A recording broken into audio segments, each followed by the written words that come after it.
Good evening. Yes, so Prajnamanas talked to us last night about the wheel and the spiral, and how the spiral gets ever bigger and higher. Do you remember this image? And a tendency of the wheel is to get ever smaller and tighter, as though a knot is being tied. Okay, so the reactive mind actually gets tighter and tighter and smaller, like a knot being tied. And what I'm going to do is say a bit more about the nature of the knot, how it gets tied, and a hint of which bit to pull on to start to untie it. And then I think that Vidyadhaka tomorrow night will actually pull on the thread. We'll have to see. I don't know. Anyway, so the nature of the knot and something about how to untie it. In a way, my subject is, don't look yet, the outer rim of the wheel of life, okay? So we've heard about the cock and the pig and the snake in the middle, the 6 realms, the animals and titans and so on around that. The next bit as you go outward is my bit this evening. So I'm going to say something about karma and rebirth, which is in a way what that rim is about. Something about these 12 links, which that rim is made up of. Some things about habit and unawareness, and then something about freedom. Okay, good. So, yes, the outer rim of the wheel of life is an illustration of how we, traditionally this is, remain stuck in an endless round of rebirths. Okay, so not sort of immediately clear to modern audiences what that might mean, but I think there are 2 ways of understanding it. I think it might have been a didactic tool for people who weren't literate.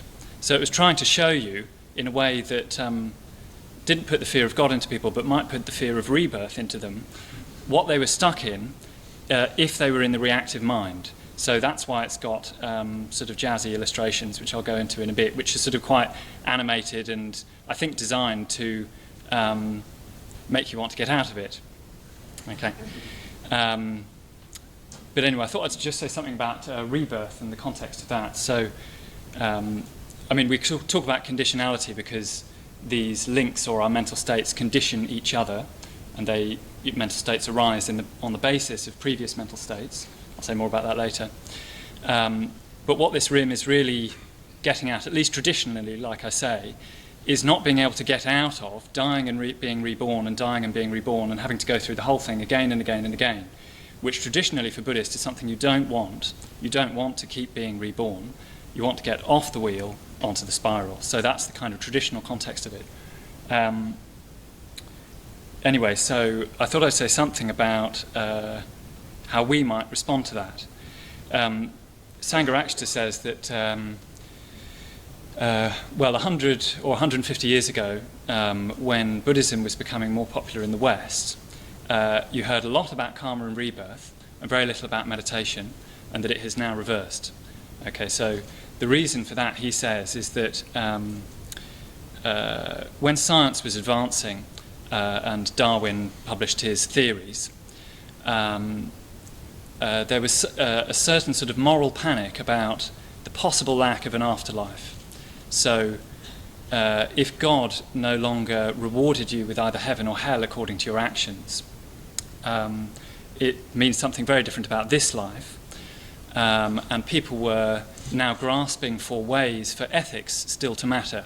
So if the main thing that governed behaviour, at least in traditional Christian societies, was that eventually you'll be rewarded, when that gets taken away, people were worried that so would the good behaviour in this life, if you see what I mean. So they were looking for a system that transcended what we know is quite often uncomfortable, i.e. life, and meant that it was still worthwhile acting well.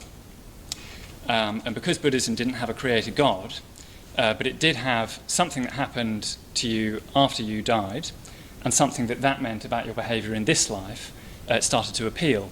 Meanwhile, the mysterious sort of introspection, now known as meditation, was more of an unknown quantity, more likely to, lead to sort of unknown, slightly suspicious routes that wasn't heard about so much.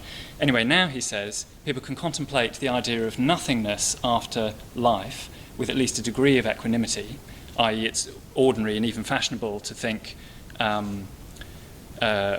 my death, my consciousness and my experience are just cut off, and that's that. So what? Tell me something I don't know. And actually, I mean, not only might meditation get more popular because we're more interested in realization here and now, but realization and progress here and now become vital if you want to have a better life, if this life is all you've got.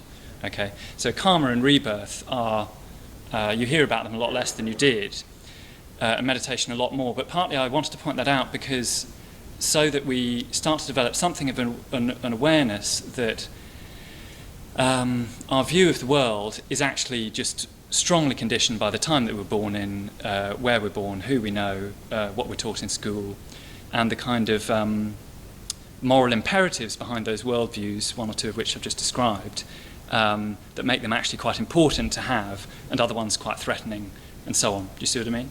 So thinking about rebirth is quite unfashionable, or, I don't know, it's quite often the bit of Buddhism people don't want to hear about, I notice, actually.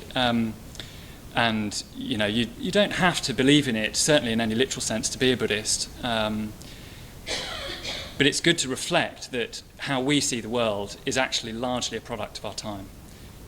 We don't know, really, but I'll come back to that.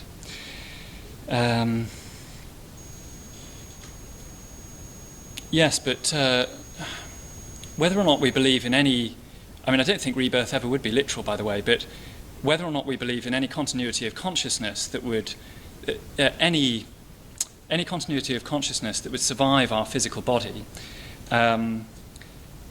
we should be concerned with the effects of our actions, and this is karma, just the same, if only because we don't know their true reach.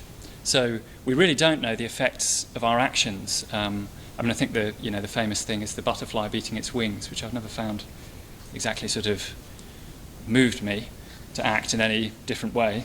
I don't know what the second half of it is. A butterfly beats its wings and somewhere a river changes its course or a country changes hands or something. I don't know what. It's supposed to be very significant. The butterfly beats its wings.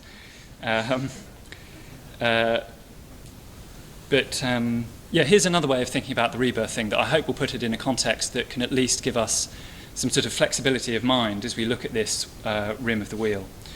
Gara Vavati just mentioned that she and I first came on this winter retreat 7 years ago. And I was thinking, imagine if I was thinking of booking on that retreat. I can remember when I was thinking of booking on it, but not yet sure. And I went to the Buddhist centre, and somebody I'd heard was leading that retreat. Was a bit unpleasant to me or something. They spoke in a way I didn't sort of quite like. And at that time, remember, I was only thinking of booking the retreat. And then it's not as though that might completely turn you off, but it might be the feather in the balance. So the next day I'd be at my computer thinking, I was thinking of booking that retreat. But I was thinking of doing various other things as well. And, half consciously I might have a memory of that interaction that wasn't very nice. And there's also that party on New Year's Eve. And then something else happens while I'm at the computer. Later the other impulse kicks in. Who knows whether I would have ended up at least committing my life to something more generous, i.e. the ordination and helping out with retreats like this, that kind of thing. Who really knows? So anything you even think doesn't really matter, you don't know, actually. And then I suppose consider the fact, you can do this in the negative as well, because I don't want to pretend I'm having all sorts of effects, but say I do continue to live a Dharma life and I manage to deepen it more and more, and I do become very generous and very wise and so on, and I help other people to do the same. After I'm dead, that will still be having effects. And the people that will have affected will have their effects and so on. So there isn't really a line drawn around my life after which it ends. along with the physical body, because my life isn't just my physical body. It just can't be. The ramifications of my life go, who knows how far, and that's only me. So we don't know the effects of our actions. That's all I'm trying to say. You probably get the picture by now. The order member who led the ordination course I was on said, you often hear people say that karma means actions have consequences. You can condense the teaching of karma. It's a famous word, isn't it? We all think it's kind of a cool word, and we like to use it and say, woo, that's my karma.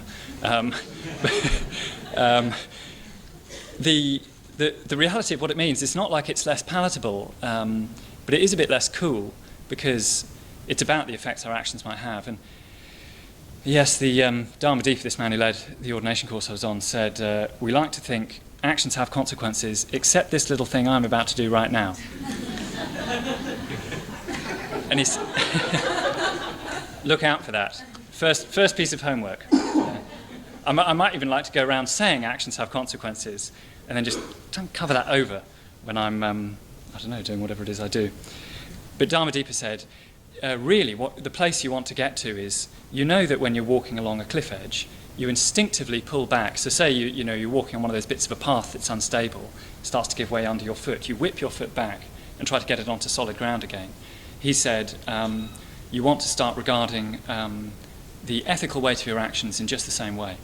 So you are, scared isn't quite the right word. You take extremely seriously possible negative effects of actions, and value greatly possible positive effects. So yes, I hope that wraps. Perhaps I'll just say one more thing about Rebirth. Actually, I won't try and repeat the gist of it now, but I'm reading a book called Return to Life about children who experience memories of past lives, and one or two researchers who go about, if they can get the timing right, what they call verifying some of the detailed memories that these children have. It's quite amazing. Anyway, there's a chapter towards the end about quantum physics, and that's the bit that I'm not going to try to repeat. But it's very interesting to see that even previously materialistic branches of science are now saying themselves that consciousness is primary and actually creates what we think of as the material world. He even lists the theories that there's two camps in quantum physics, apparently. Last point on quantum physics.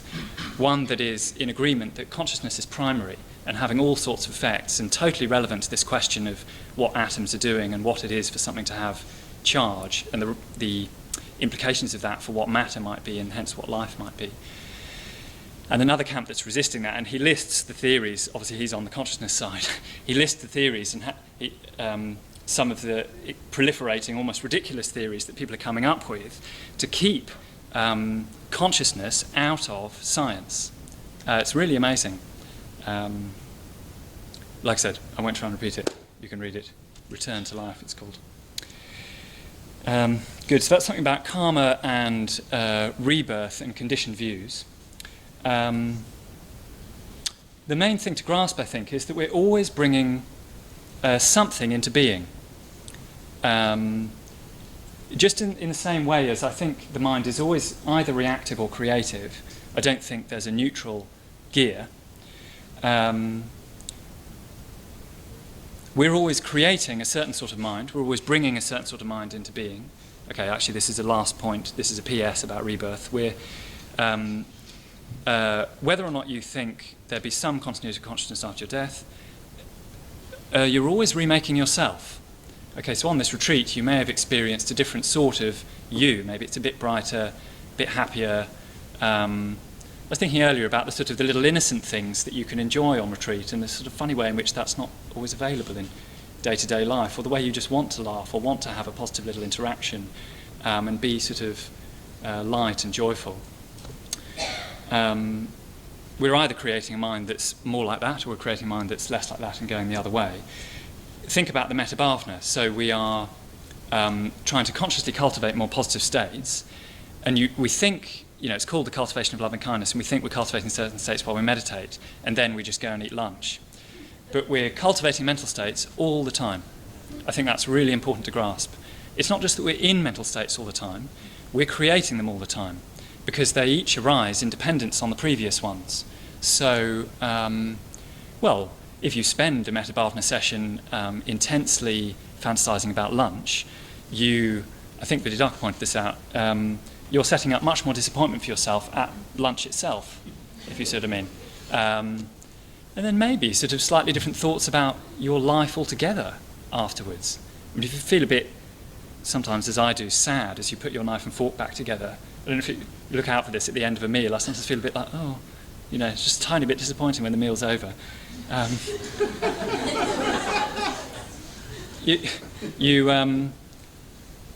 You might have another disappointed thought after that, or you might start to extend that further, or think, oh, I don't know what to do with myself now. I always often feel a bit low early in the afternoon, and I wonder why I do that, and I wonder what's up exactly in my life that's bringing that about, and so on. Okay, so you can see creation of mental states or cultivation happening all the time. So the point about karma and conditionality really is, what do we want to be becoming? Because we are becoming. We are becoming things all the time. So what do we want to be becoming? And what sort of world do we want to be bringing about? Because it's not a private matter, mental states. They have all sorts of effects on others. Okay. So the main point about the wheel is what keeps us stuck in the reactive mind and keeps us in that tendency rather than in the more creative one. So we've heard sort of, well, not just broad, but sort of panoramic, quite wonderful overview of that. Like I said, I'm now going to go into, it's not a sort of bad news only, because I'm going to end with the freedom bit, but more detail about how we stay stuck in the reactive mind. So, if you take up your sheets for a moment, or if you can see one, I'll just whip us through very quickly the 12 links. Okay? And don't worry too much about exactly what these are, whether they're mental states or a sort of state of affairs or a series of different lives. So this will take less than a minute. Okay, in the upper right, just below the demon's right hand tooth. Yeah. On his left, but whatever, edit that out of the video. You have a blind man. Okay, that's spiritual ignorance. And as Subhadramati said, it's not that it's our fault that that's a fact of our lives.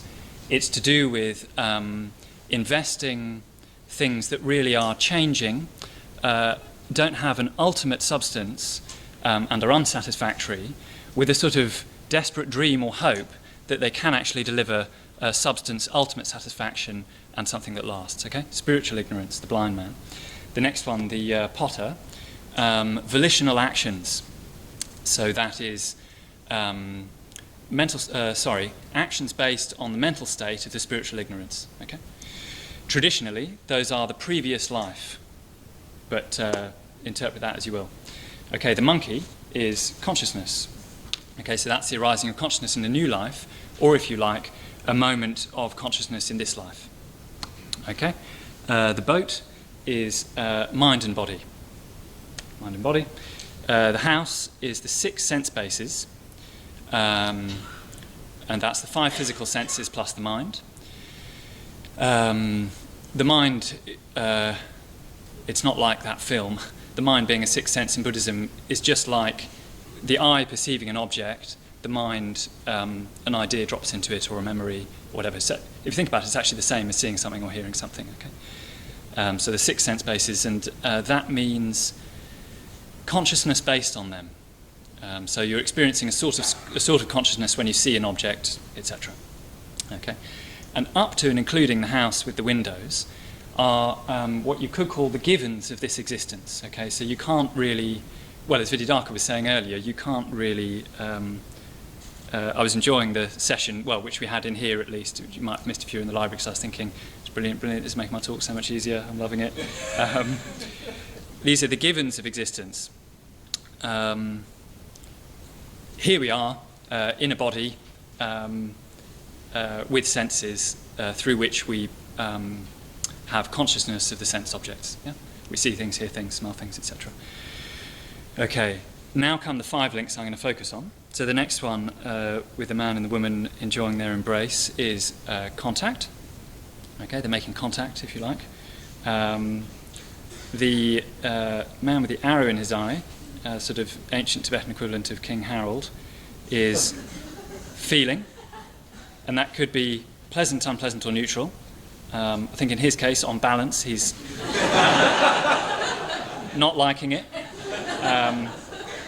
Now I think about it, I'm feeling something kind of unpleasant. It's kind of bothering me a bit. Okay, so that's feeling, or feeling tone, like we've been investigating in meditation. The next one, the woman offering a man a drink, is craving. Okay, so there's feeling tone, either pleasant, unpleasant, or neutral.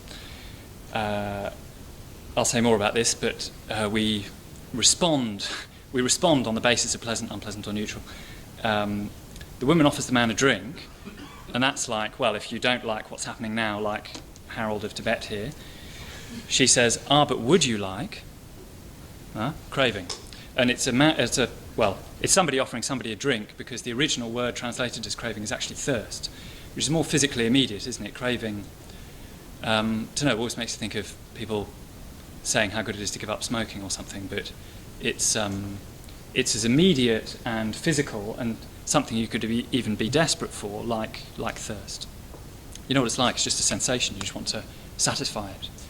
Very strong, such that sometimes you might not notice, or there might not be any space between feeling it and reaching out to satisfy it with something. The person picking fruit is grasping. The pregnant woman is becoming. The next one, as you can see, is birth.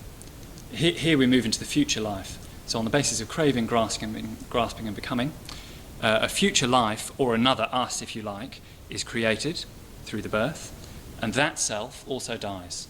Okay, so the corpse being brought to the cremation ground. So that's the story of our lives in 12 links there. There's 5 I want to focus on. So I'll do that now, and that will allow me to say something about the reactive mind and habit. Okay.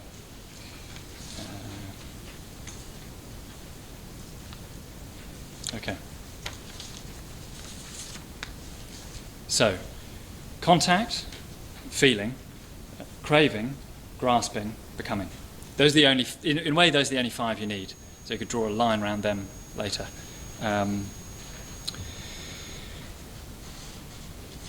So the first thing that's happening is something impinges on one of the senses. Let's say I have, again, actually thinking back to that first retreat, I remember a meal I want to have when I get home. Okay, I can still remember almost every day of that retreat, and including banal details such as I fantasized about a certain meal for quite a lot of the retreat, and I kind of resculpted it many times in my mind and look forward to it immensely. And once the image, in this example, say, has come into your mind, you've made contact with something, okay? Just like seeing something or smelling something. It gives me a pleasant feeling, because I like that food, the lentils with the halloumi and the nice stuff that I did eventually cook myself. And as you can guess, it was quite nice and otherwise rather disappointing because of all the energy I'd put into it. Looking forward to it mentally. It gives me a pleasant feeling to think about it. I start actually wanting it, craving. Continuing to fantasize about it is grasping. Okay, so what happens basically is, I should have said this before, at feeling, that's really key, because after feeling there's more of a choice. So feeling, pleasant, unpleasant, or neutral, well, if it's pleasant you want to perpetuate it. I think we've already heard this on this retreat, but it's so key. Pleasant feeling we want to perpetuate, unpleasant feeling we want to get away from, neutral feeling we're indifferent to, but it's sort of just as significant in other ways. So the pleasant feeling I get when I think about the food, I want to perpetuate it, so I kind of clench myself in such a way that it's almost like I'm having the meal. You know what it's like. If you actually give yourself to a fantasy, you can forget where you are.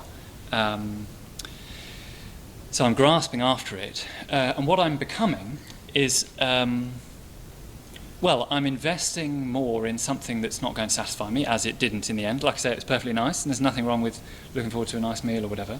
But I definitely had a feeling of like, is that it? Is that seriously the meal that I resculpted in my mind so many times? We're also becoming less aware of anything else that we might be aware of. Okay, so we're investing something impermanent, unsatisfactory, and insubstantial with the opposite qualities, wrongly. But also think about what you might call the opportunity cost. Vidyadharma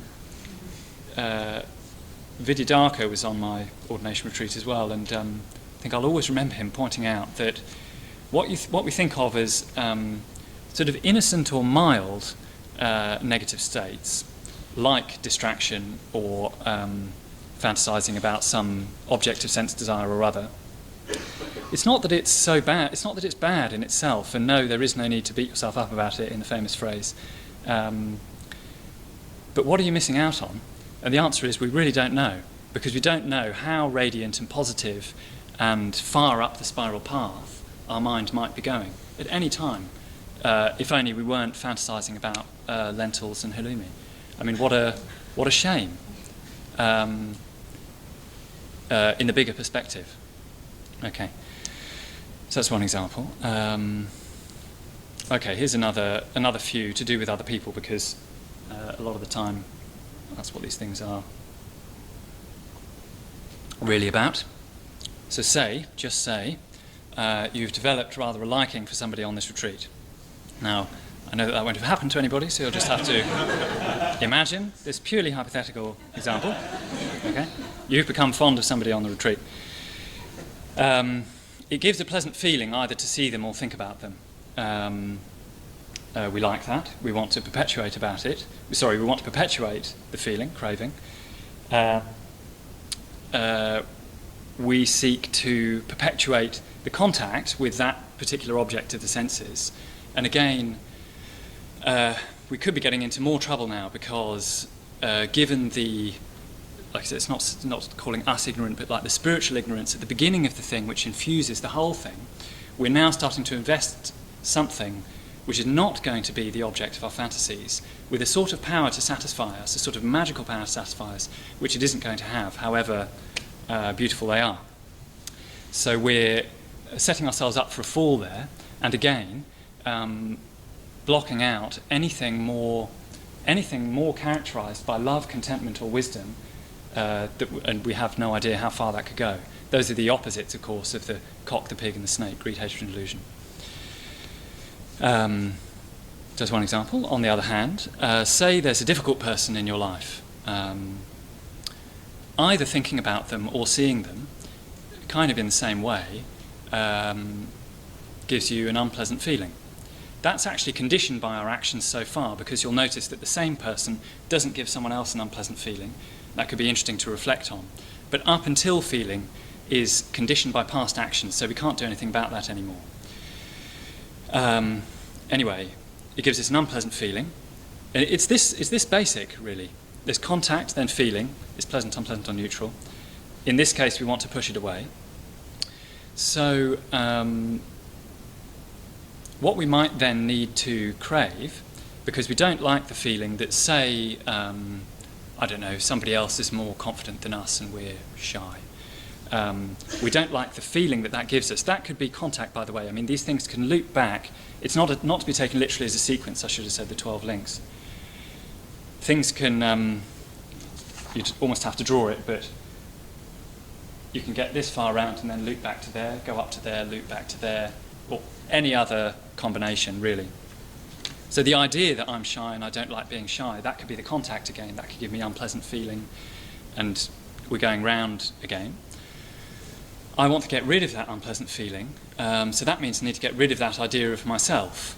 That means I need to either seek reassurance from somebody for the side of myself I want bolstered up, and I fear evidence to the contrary, represented by this person who's confident in a way that I'm not, and I find that difficult.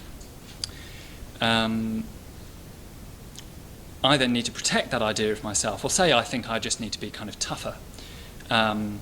I need to invest in that idea. I crave it because it makes me feel better. Again, you're back to feeling. Do you see I can go back? Probably all these things feed into feeling, actually. I need to perpetuate it. Say I do actually start behaving in a way that I think of as tough, okay, because it doesn't give me the unpleasant feeling of being shy around the tough guy or whatever it is. Say that starts to have effects on other people. I start swaggering around in a way that makes me feel kind of cool, kind of at ease. I learn a kind of way of talking and interacting that at least makes me feel good and kind of, I'm all right, Jack, I don't know about other people. I like to bond with other people who behave in the same way. Think about becoming there. So we had the lentils and halloumi thing, didn't we? We had the investing the object of our desires with qualities they won't deliver. But now start to think about the effects that we'll have on other people through identities that we are grasping, okay? Because we do actually become, we cultivate qualities in ourselves based on often a lack of wisdom. What we're trying to do as Buddhists, if you like, is cultivate them in a wise way, but we do the opposite too. Okay, so that's something about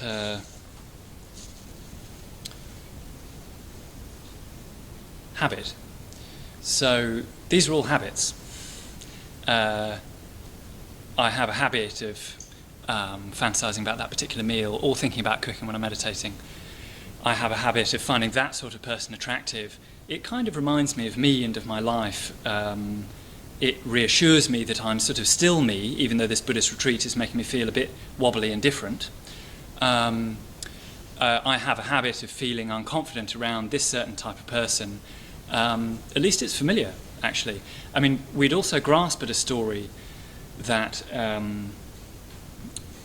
don't know, whatever it is, I'm shy and I don't belong, because at least it controls the situation by explaining it.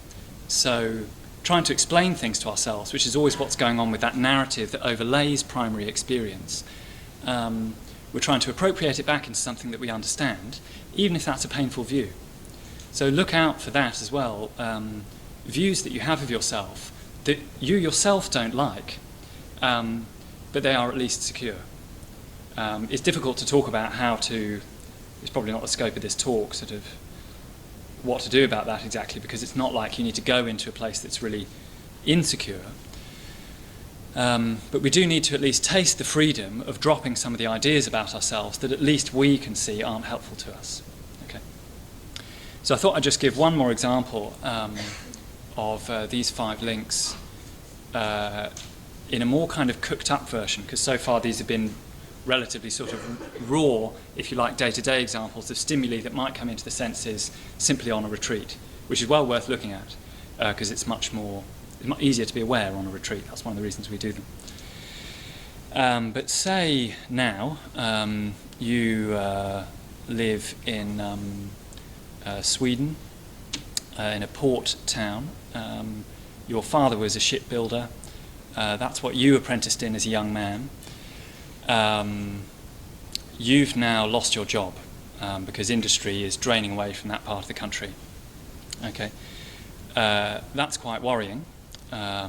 You're the only income in the household. Not being able to pay bills in that part of the world is quite serious. This is on your mind. Okay, all that's giving unpleasant feeling already, of course.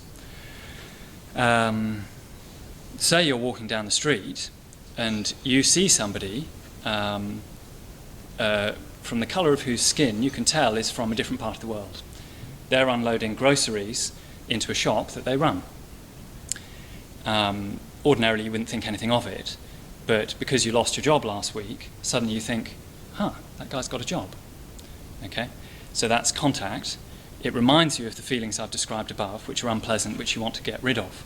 So another moment of contact that might arise is you now remember something you heard on a radio station in a cafe yesterday, the type of radio station where the producers might even be encouraged as they screen calls to let through at least one call in 3 from somebody who's actually quite agitated about the issue. And this person has said on the show, I think Sweden is for Swedes. Okay, you remember that. So that contact comes into your mind again, only because you were reminded of it. in the first instance. That seems to be a way out of some of the uncomfortable feeling. Okay, that might start to condition your behaviour, because at least if you feel that other people agree with you, in worldly matters the group is more likely to succeed. It's different in spiritual life in a way. The individual is more likely to, but that's another talk. You might start, voting or talking about things or encouraging others to think or vote in certain ways that perpetuate that among the group in order to foster this kind of security that you're looking for, because it makes you feel better. I hope it's clear that I'm not trying to be sort of political here.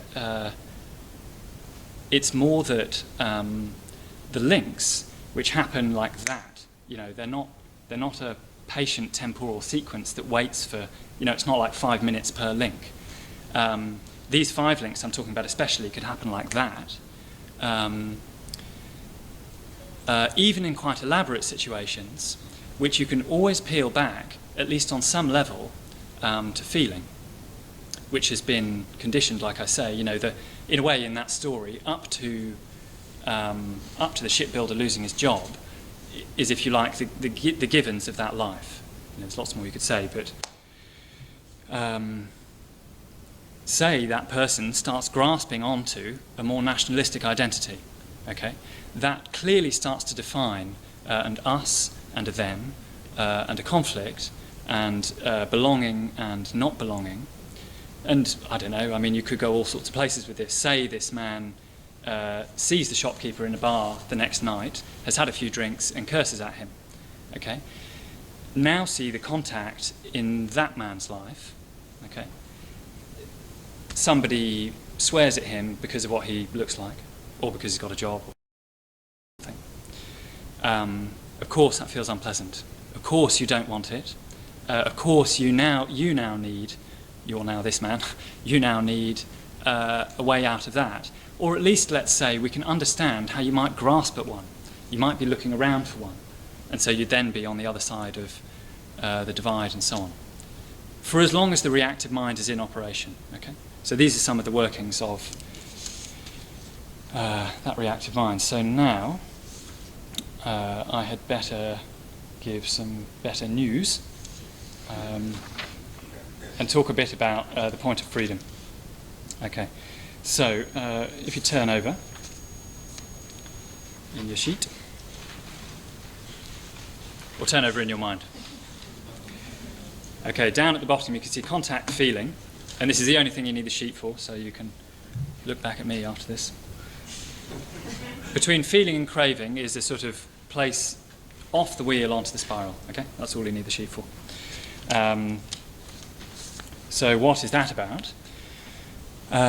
Like I've said, feeling is just going to arise. I may actually have conditioned myself to enjoy this sort of person, feel scared around that sort of person, as explained, but it's just going to arise in this life. What we can then do more about, or at least get more space into, is the time where we start to crave. Okay, and craving covers aversion and ignorance as well. You either want more of it, or you want to get away from it, or you don't pay the right sort of attention to it. Yeah? So, we were being encouraged in meditation the other day to stay with feeling more. And that is one of the, I was going to call it Buddhism 101, but it's so much bigger than that as well. The ability to pay attention to and stay with the feelings that are arising, because our stories about ourselves and our lives will be arising from that point, and it's such a sort of well-fueled fire, it goes on and on, but that's where they're being stimulated from. Okay, and that's the place where you can watch what you tell yourself about your experience and what you make your experience mean. So in some of these previous examples, I could make seeing this person I'm not so fond of mean something negative about my personality, although maybe I'm not so fond of this other personality either, because it gives me this feeling. But that would be something I'm telling myself, and that would be what Vidyadhaka called earlier something more like a secondary reality. The primary reality is what you're feeling. The secondary reality is what you tell yourself on the basis of that. Okay, and that's part of the reason that the step onto the spiral starts there. Craving rips us away from primary reality like a riptide or like a fire. It's actually extremely hard in some circumstances. It's always possible to practice to not to crave, but that's the point where we have to work, because up until then is actually our primary experience. That's the information from the world, if you see what I mean. We then try to cook it up into something. So if we can become aware here, part of what we'll see is that that craving or aversion, which, if you remember, and this is where the image of the wheel is helpful, even though it's only an illustration, keeps it going round and round. Okay? If you go into craving, you just keep going round and round. If we can become more aware at that point, we'll know that craving or aversion is not going to ultimately satisfy us ever. Okay, we're going to keep going round and round. So we might become, well, hopefully, more and more deeply aware of the essentially unsatisfactory nature of mundane things. Okay, so that's the sandwich, the identity, the person, the idea that Sweden is for Swedes, whatever it is. Those are mundane experiences and views that are never going to satisfy us ultimately, so they'll never be the answer on their own. And if you can see that, if we can see that, we'll develop faith in something higher. Okay, and that is really the key. In this sort of, in the more positive vision of things, the whole wheel is suffering, and then the first link on the next sequence up is faith. It's very interesting. Why would suffering lead to faith? But it's not so much that once you see the wheel as unsatisfactory, you know, naturally you just become a Buddhist and everything's all right again, and now you just get more and more joyful. It's that you've seen with a bit of wisdom the cycle. Okay, you've seen those habits, you've seen how you yourself, we ourselves, grip onto them, seen that ultimately it's unhelpful, keeps us in the reactive mind, blocks awareness and blocks freedom. And that seeing itself starts to produce faith, because we aspire, as we've heard in the human realm, you actually aspire or repine for something that we can align ourselves with more meaningfully to higher things than this wheel. Okay?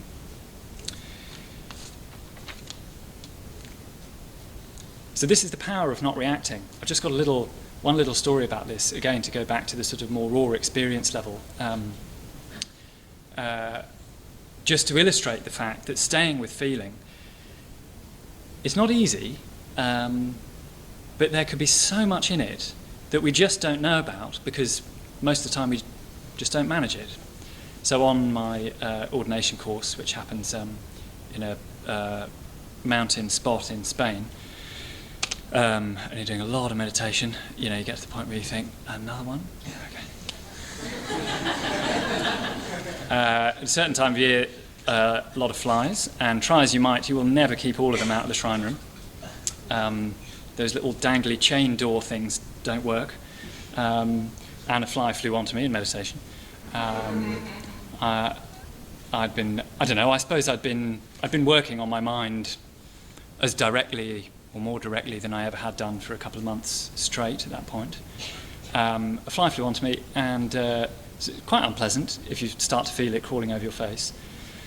And I thought I just couldn't bear the idea of going into a state as superficial as either swatting away a fly or wanting to.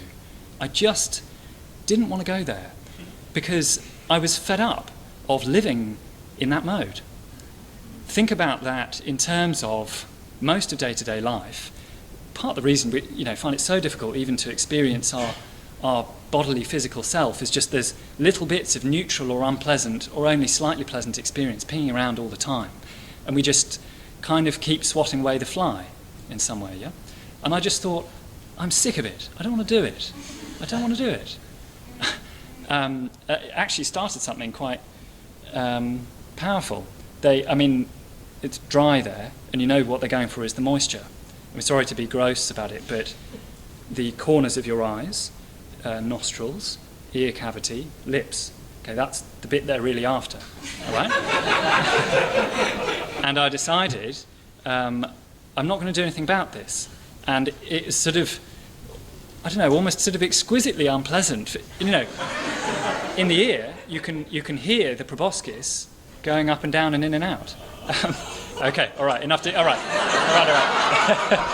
Enough detail.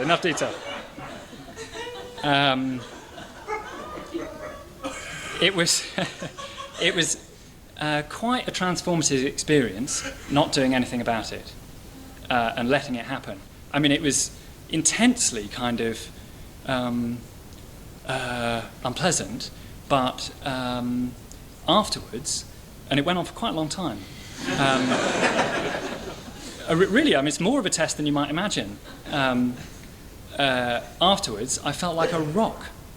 I felt different. I felt really different. And I think it even sets up a little feedback loop that I can not be at the mercy of little passing irritations. Even that, spiritually, is significant and can be quite powerful, and at least start to make you yourself feel like I don't have to be at the mercy of either swatting away the fly or just wishing I could, which kind of comes to the same thing in terms of mental states.